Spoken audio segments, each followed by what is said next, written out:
What I care about, honestly, like personally, Joanna, not Joanna in this role at Aspen FSP, but the thing that drives me every day is I genuinely care about other people's children. Like, I want all children to have what my children have.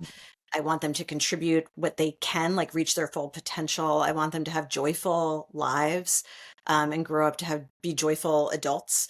And foundational to all of that, I have discovered my hypothesis, my path to Mhm. truth, is that foundationally is financial security.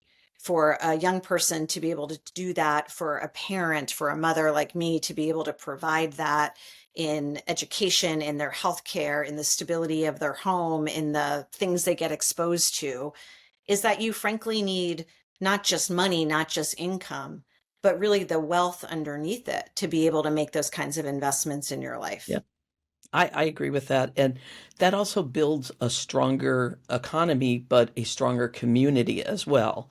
That's right. Yeah. In fact, at the Aspen Ideas Festival this past year, we did a whole session on wealth and ownership in the US. And it wasn't really about how does that make me personally better off. That's well documented. There's lots of research. People know if they have private wealth, what it means in their life. But it really was, what are these other benefits you're talking about, Ramona? How does it go from just the individual doing well to their family doing well, to what does that mean in community, in state, and honestly in our democracy? And there's some really cool wealth innovations happening in the country that are measuring that.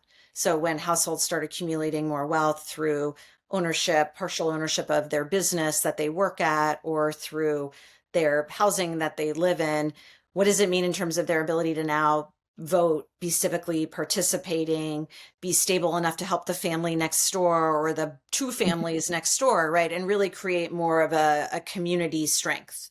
There's a lot of gig work out there, people working, you know, they're getting unpredictable paychecks. That's Yeah. a good way that I've seen you phrase it.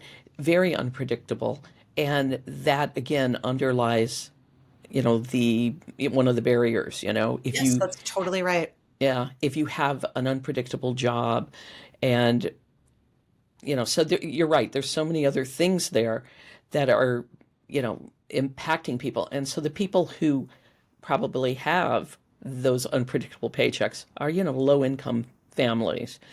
Yeah, I mean, I think that's such an important point. We spent a lot of time working on what we call income volatility, whatever it is called, what it is exactly as you described, where you're not getting what I am fortunate enough to get, which is like, I mean, and in my family, my husband gets a paycheck on Friday and I get it the next Friday. So like Yeah. we have like sort of the every other paycheck, the when my world, the most ideal situation of cash flow coming in, where it is really unpredictable. Those jobs often don't have benefits either, or sufficient kinds of benefits.